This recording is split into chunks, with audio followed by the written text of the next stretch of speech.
pretty different time, and we're living in difficult times, and a time that none of us would ever think that we would see. None of us ever, in our wildest imagination, thought that we would see a moment like this. You hear me address it, and I'm always curious to see what preachers are talking about in a moment like this. Uh, there's so many positions you can take, so many places you can go. Some are choosing to just focus on faith and ignore the reality of the moment. Some are so preoccupied with the reality of the moment, they forget who holds the future. You have one extreme or the other. My prayer and my heart is to have balance concerning that. To be clear on what I am seeing and experiencing.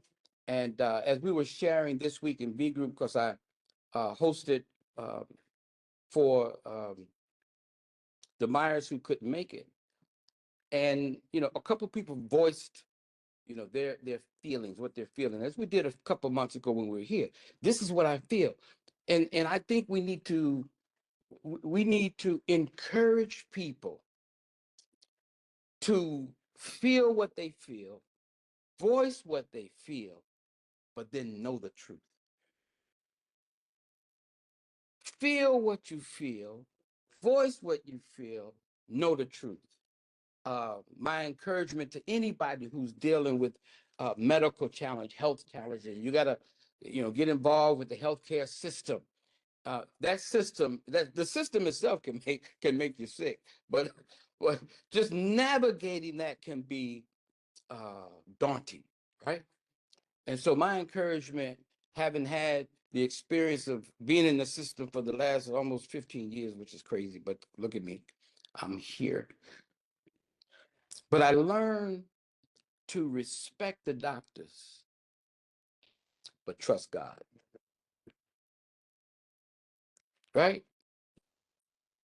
I respect what God has given them in the way of ability, in the way of knowledge. To understand the physical body is incredible. And sometimes when I talk to some of you healthcare professionals and you're explaining stuff, Pastor Hines, Pastor Deb, she's just incredible in that she will hear you and she'll immediately be able to speak to you about what's going on and what trends may have been and how things are treated and dealt with. It's just fascinating to me to have that kind of insight. How many know that only God can do that? Only God can do that. And so we give him praise and we give him glory. Let's see, where am I? Am I on the camera, y'all? Let me, okay, I am. Okay, in the room here. I want to make sure you can change this thing up so they can look at me uh, more pronounced. Oh, get the high. Steve, it's you on the camera. All right, so I can go over here. I mean, it's not a bad thing. It, well, the thing that's wonderful is you have your bride next to you, so it kind of balances it out. All right, so we'll share the cameras. And there I fixed it. So so we're in a moment. We're in a moment, and some of y'all can relate to this from your own vantage point, and if it's okay if it is, or you know of people, right? It's either you or you know of people, and they're terrified with uncertainty, right? We can let that settle in the room a minute. There are people who are terrified by uncertainty. What's going to happen? What will it look like? And the thing about anxiety. So, this is the base definition that I was given. Anxiety is produced when you're more preoccupied with the future than the present. Hmm? When you're more focused on the future and anticipating, and in this case, a lot of people, the worst case scenario, so much so that you can't even live for today. You can't even sit and have a cup of coffee. You can't be present in the room with people that are next to you. You can't focus on prayer because you're worried about, when all hell's going to break loose. But this is the space we're living in. And we're fearful of disruption. What's going to happen if he pushes this button? What's going to happen if this person goes this way or this country does? What's going to, oh my God, the sky is falling. Well, it might fall. And that is a possibility too.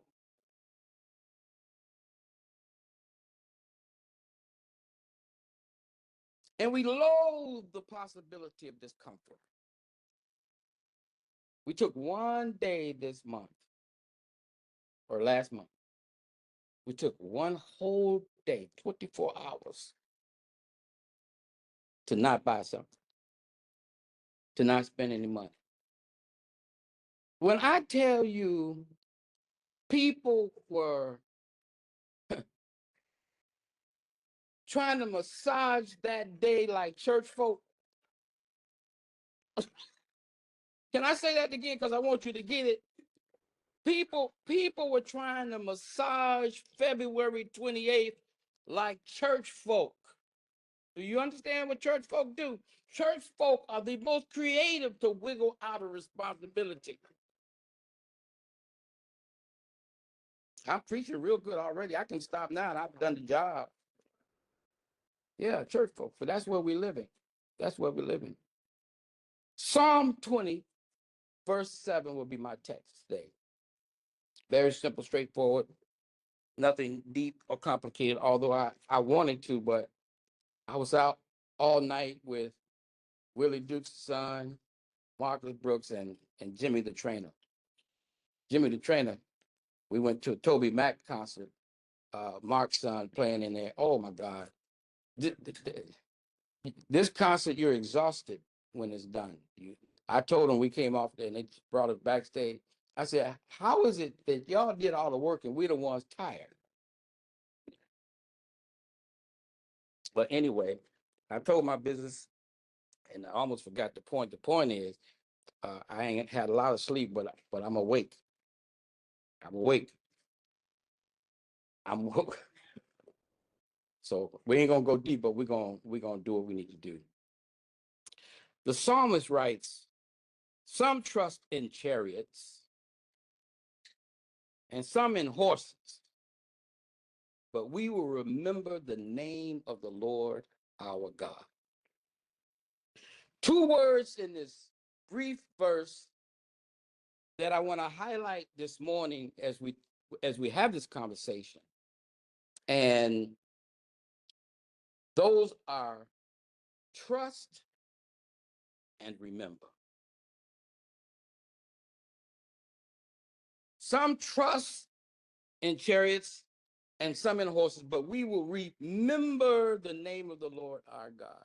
So where's your trust? That's the first question today. Where's your trust? Because see, if you find out where your trust really is, it will resolve some of the matters that you wrestle with in this hour. Because if you're terrified by uncertainty, if you're fearful of disruption, if you loathe the possibility of discomfort, then you're not going to be good if your trust is in the wrong place. All we needed to do was not buy something for 24 hours, but the discomfort factor was so great.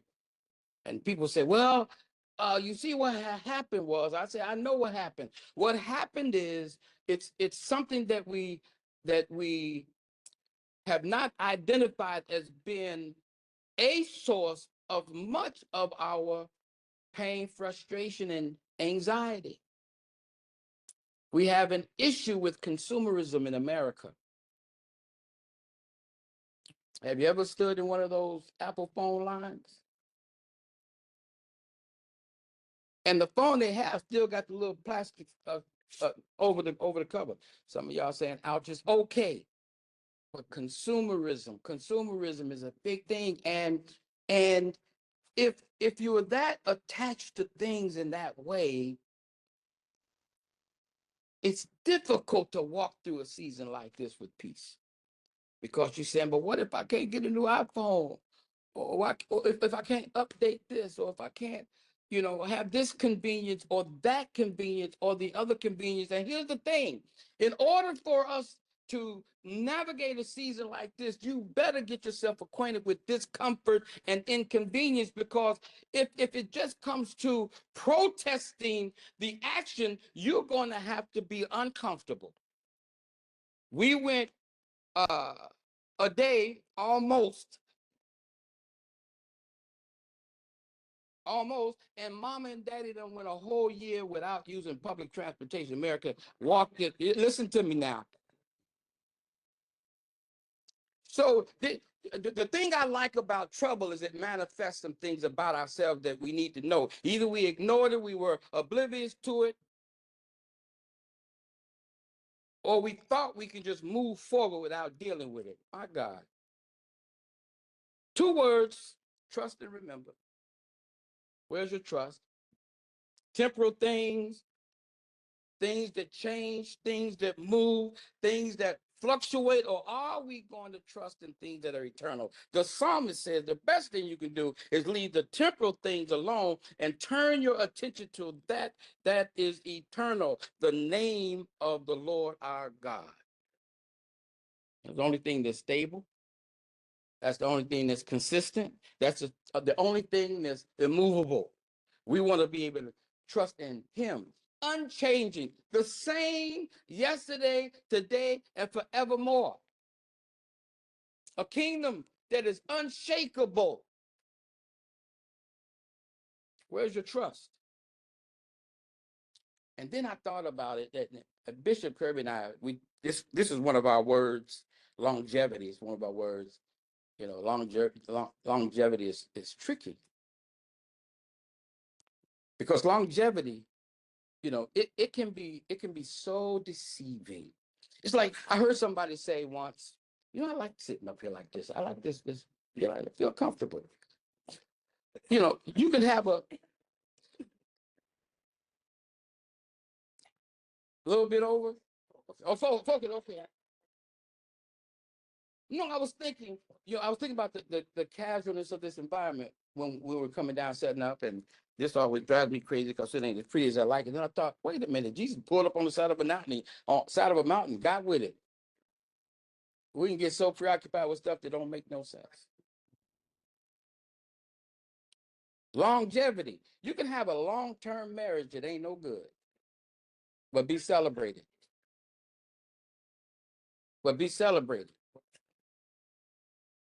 You can have whole parties around it, whole banquets, dressed wonderfully, everybody coming with their gifts. Longevity can be deceiving. The temporal can appear permanent, but it's not so. These are some nuggets for you today. I know this is the Spirit of the Lord talking today. Stephen, when I dropped him off about midnight, asked me last night, he said, what you gonna preach in the morning? I said, good question, Steve. I said,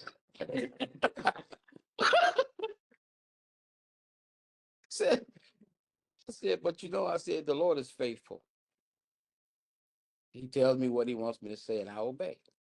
So here we are. Longevity, where the temporal appears permanent. I thought about the house we just sold, and then the process of buying the house. Somebody wanted new construction. Somebody, I ain't gonna throw nobody under the bus. Michelin, I'm not gonna do it. Oh, okay. I'm just saying that was the situation. I'm just reporting the news. I ain't making the news up. So we talked to our financial guy, trying to help us to, get everything like we wanted, so we ain't got to worry about nothing. And he said, whatever you do, don't buy new construction. That sounds crazy, right? That's what you want. You get everything exactly the way you want. He said, no, And he said, here's why. He said, now the house you just sold, they designed those to last 25 years before you have to do major stuff. So you're going to, you got 25 years, get a roof, 20, 25 years, you get a new roof yet? Okay, how about furnace? See there? You replace it, but it was more than 10 years. Right. So those houses were made to last. But the new construction, they're saying, the siding in 10 years is going to need to be replaced. The roof in 10 years is going to need to be replaced. Are you getting the picture here? But you see how temporal things can be made to feel permanent. In fact, when we bought our house, 28 years ago, 27, whatever it was, when we bought that house, it was 1 year old. Now, the last thing I thought in my mind was what year 25 would look like. I got a brand spanking new house. So we're like, we good. In fact, in my mind, shoot, baby, we can stay here forever. I told a friend of mine when he came to visit, he said, oh man, so what's next? I said, what you mean next? They're gonna roll me out of this one. I meant it. Till I realized I had to clean rooms that didn't have people and check toilets that wasn't flushed in a while. I said, no, it's time to go. But these things, they give you this sense of permanency, and they're not. That's the world that we live in. When we talk about empires, and here's the thing, we need this perspective.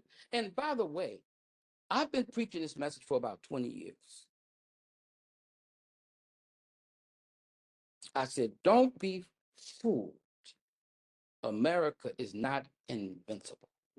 Have I been saying it now? I remember telling Bishop Kirby some years ago, and it caused a pause. Now, Bishop Kirby, rock solid, but he looked up at me. He said, do you really think so? I said, yes, sir. Who are we? Who are we? But we took the temporal and invested far too much in it, as opposed to keeping our eyes in focus and making an investment in that is eternal. It's the only thing that will last. Longevity is deceptive. Ownership is an illusion. You didn't bring nothing into this world, you will take nothing out of this world. Now that's reality. That's reality. Talk about empire. Rome stood for over 500 years.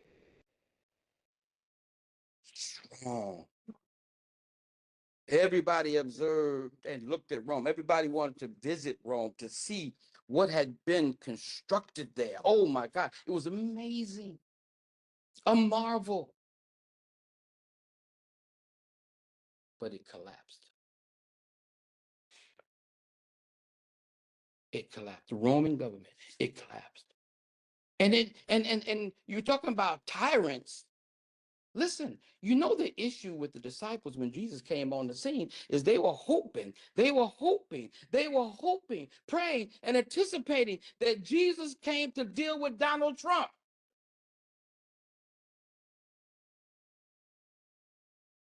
But he had a bigger agenda. God, Jesus. He had a bigger agenda. Be careful that you don't overinvest in the temporal because it's lasted a long time. I'm certain by year 200, 300, those folk in Rome, they were so crafty. They even took and listen, they married the church. I want y'all to pay attention.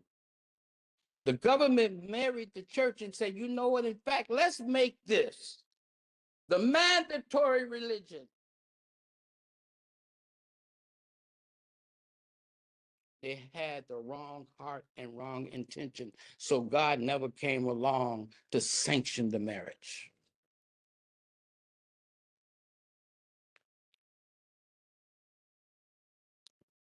The Bible says, don't put your confidence in uncertain riches. Now it just take wings and fly on you. Can I tell you how many folk have talked to me about their 401k lately? Got quiet that time. I'm sorry. Blow, start the car.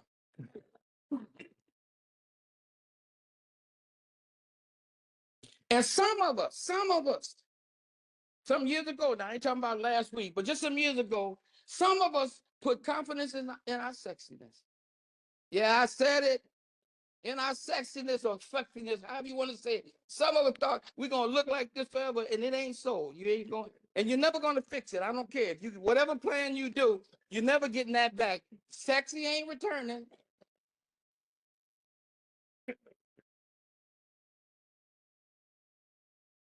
Just go ahead and adapt. Go ahead and adapt.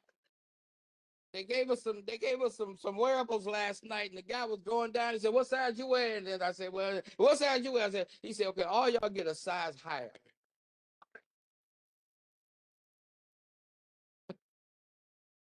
All I could do was hear the voice of the Lord and say, "Yes, Lord." Change is the only constant you'll ever experience in this life. In this world, change is the only constant. So that's the trust factor. But I want you to remember, nothing has changed in heaven. Same program underway. The redemption of mankind and the restoration of all things. There are no alarms going off in heaven. There's nothing that surprises God about what's going on. There's not one alarm. It's only in our heads. So let us remember there are no alarms, there are no surprises, and whatever you do, don't forget that there's only one king that sits on that throne, and he is the Lord of Lords and the King of Kings. So remember God's power. Remember this now, because we're in a space, and I think I may have mentioned to Gloria too. We're in a space where you got to be careful.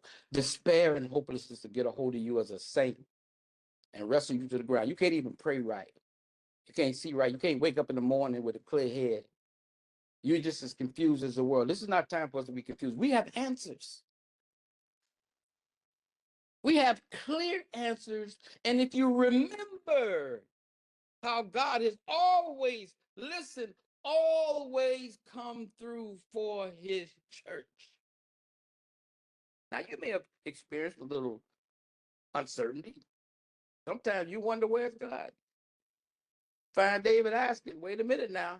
I just got you preaching this powerful message down there at the gallery, but where are you? But he always came through. He always came through. So God he has the power to save and deliver. Remember that. He has the power to preserve you in the midst of the storm.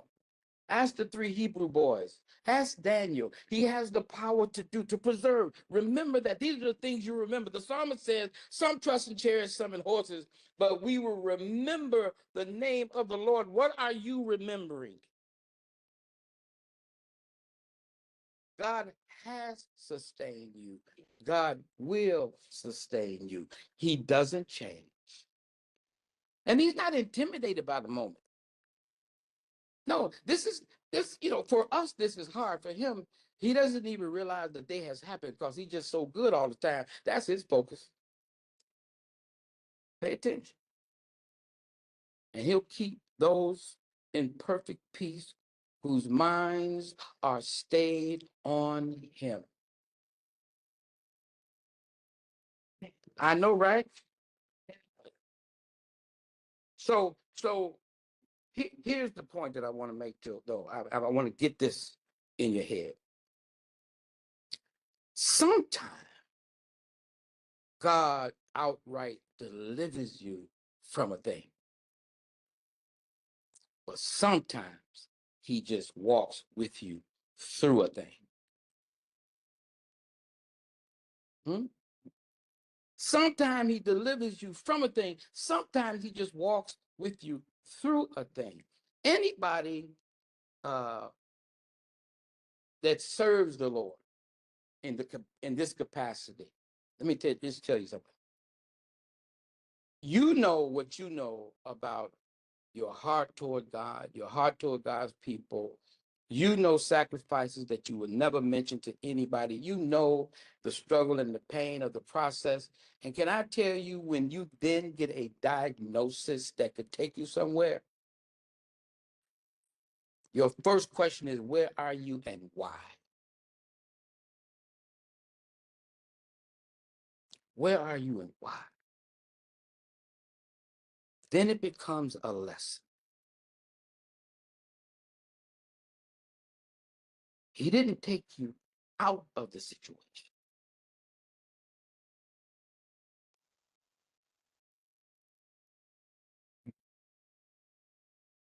But when I tell you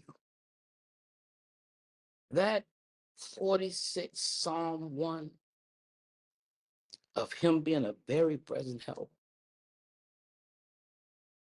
you can go through hell and you sense him right there. In this hour, we need to make sure that we stay focused and have our expectation on God and no man. For you, it's important to remember why you were created. You were created to make something or someone better. You see, if you keep that in mind, then you can move towards staying productive with things that matter, things that are eternal.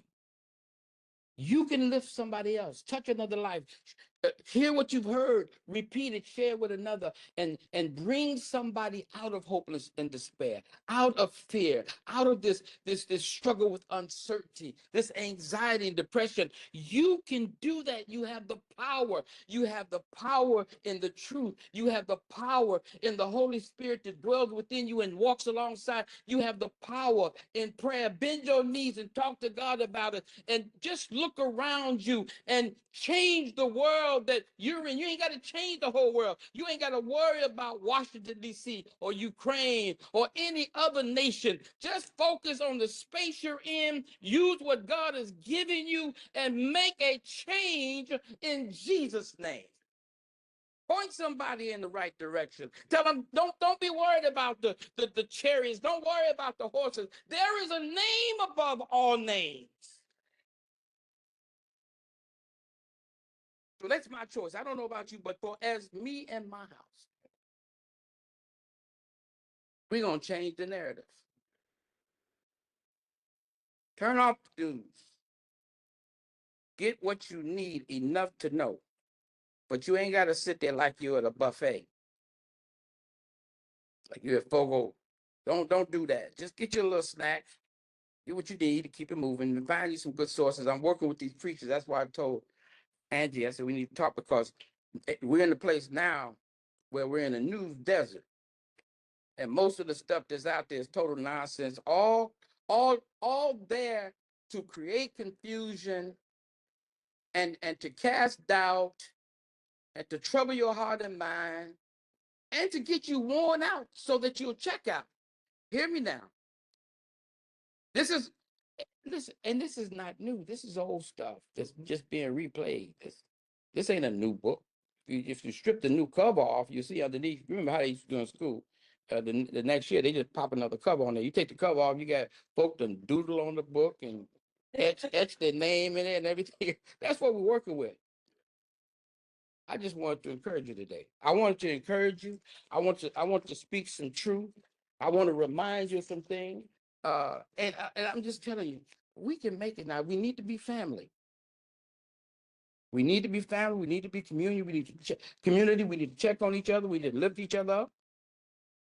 My the whole layoff thing hit my family. I have a cousin, 20 years military, VA, months from retirement. Yeah, yeah. They say you got 2 days to get your stuff together and get out of here. Okay, now listen. But what are we focused on? See, no matter what shifts, no matter what goes this way or that way, we need to stay mindful. But let's love each other. We just talked about love. We talked about peace. Tomorrow, this week, we're going to talk about compassion. These are all things intended to equip you, to inform your mind and your soul in a way that is necessary to navigate the season. We're not going to be like the world. That's like a Kendrick. I could have worked that a little bit. That was a bar. That was a bar glow. I learned that. I learned with a bar. Okay, I'll leave it alone. But we not like the world. We're in the world, but not of the world. Let me shut up because I can keep going. Y'all have a blessed day. I'm gonna stop it right there. I'm gonna stop it right there. Bless y'all. Bless y'all.